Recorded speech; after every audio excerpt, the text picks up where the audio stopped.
आप सबों को जय मसीह की, प्रभु यीशु मसीह की जीवित हुजूरी में आप सबका स्वागत करता हूँ। मैं पास्टर माइकल। हम बाइबल में हर एक बार एक अध्याय पढ़ते हैं और उस स्टोरी के बारे में बहुत अच्छे से जानते हैं। जक्कई के जीवन में उद्धार नहीं था। अगर आप पढ़ेंगे लूका अध्याय में 2 से लेकर आप 8 तक पढ़ेंगे तो उसमें लिखा है कि दूसरी लाइन में लिखा है कि जो जक्कई था वो चुंगी लेने वालों का सरदार और धनी व्यक्ति था।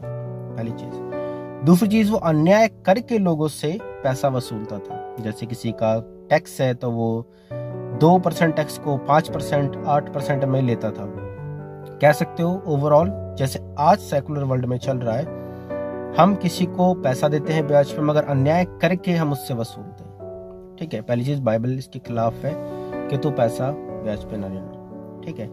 दूसरी चीज, जक्कई के जीवन में उद्धार नहीं था क्योंकि वो परमेश्वर को नहीं जानता था। उसका केवल परमेश्वर जो था वो धन था।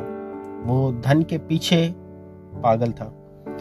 धन का इतना लालची था कि उसको धन के अलावा कुछ नहीं दिखता था। बाइबल कहती है, जब लूका अध्याय 19 की 8वें आयत में कहती है, जब जक्कई के घर में यीशु मसीह जाता है, प्रवेश करता है, यीशु मसीह के घर में भोजन करने बैठते हैं यीशु मसीह के साथ वो लोग सारे चेले और जक्कई खड़े होकर प्रभु से कहता है, देख प्रभु, मैं अपनी आधी संपत्ति कंगालों में बांट देता हूं, और यदि किसी का मैंने अन्याय करके कुछ लिया तो उसको चौगुना लुटा देता हूं। वहां यीशु मसीह उसके बाद कहते हैं 9वीं आयत में कि आज इस घर में उद्धार आया है क्योंकि ये मनुष्य भी इब्राहिम के पुत्रों में से है। देखिए, सबसे बड़ी चीज, आज आप यीशु मसीह के साथ हैं, फिर भी आपके जीवन में लालच है, आपके जीवन में कुड़कुड़ाहट है, आपके जीवन में और ज्यादा पाने की आशा है, तो मेरे भाई मेरी बहन, आप खतरे की निशानी पे चल रहे हैं। क्योंकि यीशु मसीह के आने के बाद अगर आपने यीशु मसीह को ग्रहण कर लिया है, उद्धारकर्ता के रूप में अगर आपने उसे ग्रहण करा है, तो मैं आपसे एक सवाल पूछता हूँ, क्या आपके जीवन में लालच होना चाहिए? क्या आपके जीवन में ब्याज पे पैसा लेना या देना होना चाहिए? क्या आपके जीवन में मोटी कमाई करना बेईमानी से क्या होना चाहिए? नहीं। आपको उद्धार मिलना चाहिए आपके बदले हुए जीवन से। जो आपने जीवन गंदा जिया, पापों में जिया, उससे आपको उद्धार मिलना चाहिए। इसके लिए यीशु मसीह आया, मारा गया, गाड़ा गया, तीसरे दिन मुर्दों में से जी उठा। दूसरी चीज, जब आप परमेश्वर के साथ एक हो जाते हैं, प्रभु आपकी संगति में बना रहता है और आप प्रभु के साथ निरंतर बातें करते हैं, प्रभु के साथ आराधना करते हैं, वर्शिप में बैठते हैं, उसके साथ टाइम स्पेंड करते हैं, तो आपके लिए ये सबसे बड़ा उद्धार है। तीसरी चीज, जब आप परमेश्वर के निकटतम चलते हैं, परमेश्वर की अनुग्रह की दृष्टि आपके ऊपर होती है, तो आपके सारे बुरे विचार, बुरी सोच, बुरे काम, लोभ, लालच, मोह, माया, दूसरे का, इसका, सबका पैसा दूर हो जाता है। ठीक है, सबसे बड़ी चीज। और चौथी चीज, जब आप परमेश्वर के साथ होते हैं, आपकी आत्मा का लालच ये होता है कि मैं अपने परमेश्वर को कैसे पाऊं, मैं अपने परमेश्वर के राज्य को कैसे फैलाऊं, ये हमारा लालच होता है। यही हमारे लिए सबसे बड़ा ट्रेजर कह लो, खजाना कह लो, यही है। मगर लूका के अध्याय में जक्कई के लिए जो खजाना था वो था पैसा, वो था उसका राज्य पैसों का। मगर जब यीशु मसीह उसके जीवन में आता है, तब वो अपने आप को देखता है कि मैं क्या हूं। मेरे भाई मेरी बहन, मेरे दोस्तों, मेरे प्यारे बच्चों, जो आप इस टाइम इस वीडियो को देख रहे हो, यीशु मसीह जीवन बदलता है, पहली चीज। दूसरा, लोग कहते हैं धर्म बदल दिया। जक्कई का धर्म नहीं बदला था। जक्कई व्यक्ति वही था, जक्कई की आंखें वही थी, जक्कई का चेहरा वही था, जक्कई का शरीर वही था, मगर जक्कई का वहां जो बदला गया वो था मन। यीशु मसीह जीवन बदलता है, पापों से मन फिराता है, आपको क्षमा करता है और आपको परमेश्वर के राज्य के लिए खड़ा कर देता है। हालेलुया। ये परमेश्वर का प्रेम है। चाहे आप कितने भी बड़े पापी क्यों ना हो, डजंट मैटर, आप कितने बड़े भी चोर क्यों ना हो, स्मगलर क्यों ना हो, अल्कोहलिक क्यों ना हो, एडिक्ट क्यों ना हो किसी भी चीज के, चाहे वो कुछ भी हो, परमेश्वर का प्रेम ऐसे बदल देता है जैसे उन्हें जकई को बदल दिया। जब हम बाइबल में पढ़ते हैं उस अध्याय में, तो वहां जाकर यीशु मसीह ने कोई बहुत लंबा चौड़ा प्रचार नहीं करा, बहुत ज्यादा बैठ के भीड़ के साथ, जिनके साथ बैठ के भोजन कर रहा था, डिनर कर रहा था, वहां पर उसने कोई लेक्चर नहीं दिया, कोई परमेश्वर के राज्य की बात नहीं करी, बस उसके घर में बैठा और उसको देखते ही जकई का जीवन बदल गया। Wow, so amazing, by grace of God. वो सामर्थ क्या आज आपके अंदर है? हम कहते हैं हम मसीह हैं, क्या मसीह हम में झलकता है?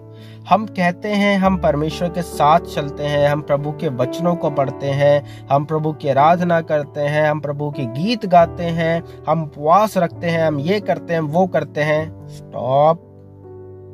क्या परमेश्वर की आत्मा आपके अंदर दिखती है? क्या परमेश्वर का काम आपके अंदर दिखता है? बाइबल कहती है निर्गमन की पुस्तक में, जब यीशु मसीह की सामर्थ मूसा के ऊपर थी, यहोवा की सामर्थ उसके ऊपर थी, पवित्र आत्मा का प्रकाशन उसके ऊपर था, जब वो सीनो पर्वत पे चढ़कर उतर कर आता है, उसका चेहरा परिवर्तित हो जाता है। वाह, सो अमेजिंग। उसका जीवन बदल जाता है। क्या आपका जीवन बदला? आपको देखकर लोगों का जीवन बदला? क्या आपका इफेक्ट उनके ऊपर पड़ा? क्या वो ये देखकर बोल पा रहे हैं कि ये मसीह है? अगर आपको आज कोई गाली देता है, आप उसे 4 गालियां एक्स्ट्रा सुनाते हो और हम कहते हैं मसीह है। नहीं, हमें कोई सताता है, हम उसको रिप्लाई करते हैं इमीडिएटली और हम कहते हैं मसीह है। नहीं, हम मसीह तब गिने जाएंगे, मेरा उन सब से यही सवाल है, हम मसीह तब गिने जाएंगे जब हम बर्दाश्त करना सीखेंगे। हमारी सहनशीलता परमेश्वर जानता है। क्या पौलुस के ऊपर सताव नहीं आया? बरनबास के ऊपर सताव नहीं आया? स्टेफनुस के ऊपर सताव नहीं आया? एक वाक्य मुझे प्रेरितों के काम में बहुत पसंद आता है। स्टेफनुस की कुल अगर मैं देखूं तो शायद 2-3 महीने की उसकी मेरे ख्याल से सेवकाई होगी, अगर मैं अपने अकॉर्डिंग उसको जज करूं तो। उसका अभिषेक होता है, उसे चुना जाता है एज अ प्रेरित, वो जाता है, प्रचार करता है, लोगों को बताता है और लोग उसे मार देते हैं और उसको पथराव करते हैं। और स्टेफनुस स्वर्ग की ओर आंखें उठाए देखता है और वो कहता है, मैं परमेश्वर के पुत्र को परमेश्वर के दाहिनी ओर बैठे हुए सिंहासन पर देख रहा हूं। और वो कहता है, हे पिता इन्हें क्षमा कर। देखिए, पत्थर पड़ रहे हैं। अब पत्थरों का आप इमेजिन कर सकते हैं, छोटे भी होंगे, बड़े भी होंगे, भारी भी होंगे, बहुत हल्के भी होंगे, पत्थर मारे जा रहे हैं। उसने उफ तक नहीं करी, भागा नहीं वो, और हम भाग जाते हैं और हम कहते हैं हम मसीह हैं।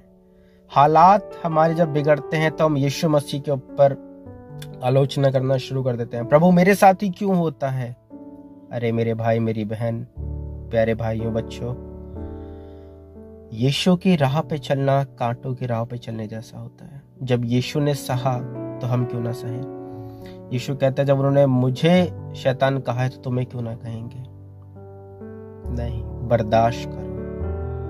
उस चुंगी लेने वाले की तरह मत बनो जो लालच में आकर अपने जीवन को बर्बाद कर रहा था, और जब उसका समय आया तब उसने प्रभु को ग्रहण करा। आपके पास तो परमेश्वर पहले से ही है, प्रभु ने आपको ग्रहण करा है। सबसे बड़ी बात, उसने आपको अपनाया है। और हम कहते हैं हमने प्रभु को अपनाया। नहीं, उसका फजल था तब उसने आपको अपनाया, वरना वो आपको मृत्यु दंड देने को तैयार था। वाह, दैट्स ग्रेट। वो परमेश्वर सर्वशक्तिमान है जिसने आकाश और पृथ्वी को बनाया है, उसका नाम है यीशु मसीह। तो मेरी आप सबसे यही निवेदन है, प्रार्थना है कि आप अपने जीवन को जांचें। कहीं हम भी उस चुंगी लेने वाले की तरह तो नहीं, जकई की तरह तो नहीं। हम यीशु मसीह का नाम तो ले रहे हैं, उसके साथ चल तो रहे, मगर क्या सच में हमारी बॉन्डिंग अगर देखा जाए तो यीशु मसीह के साथ ऐसे है या खाली हम ऐसे हैं? हमें ऐसे होना है, यीशु मसीह के साथ एक होना है, क्योंकि कुरिन्थियों की पत्री में लिखा है जो प्रभु के संगति में रहता है उसके साथ एक आत्मा हो जाता है। क्या हम एक आत्मा है? वो सारे प्रेरित जो प्रेरितों के काम में लिखे वो सारे एक आत्मा थे, उन्होंने अद्भुत काम कर दिए। क्या हम कर पा रहे हैं? नहीं, क्योंकि हमारा अटैचमेंट परमेश्वर से नहीं है, हमारा अटैचमेंट संसार की चीजों से है, पैसे से है, नहीं, रिलेशनशिप से नहीं है, परमेश्वर के साथ होने से है। प्रभु आप सबको आशीष करे, प्रभु में बढ़ते रहें। कोई भी निवेदन, कोई भी क्वेरीज हो, आप लिंक में नीचे डिस्क्रिप्शन में आपको इनबॉक्स में आप जाके मैसेज कर सकते हैं। कोई भी बात हो आप बता सकते हैं, कोई शेयर करना चाहते हो टेस्ट मनी, आप बेशक बता सकते हैं। प्रभु आप सबको आशीष करे। God bless you.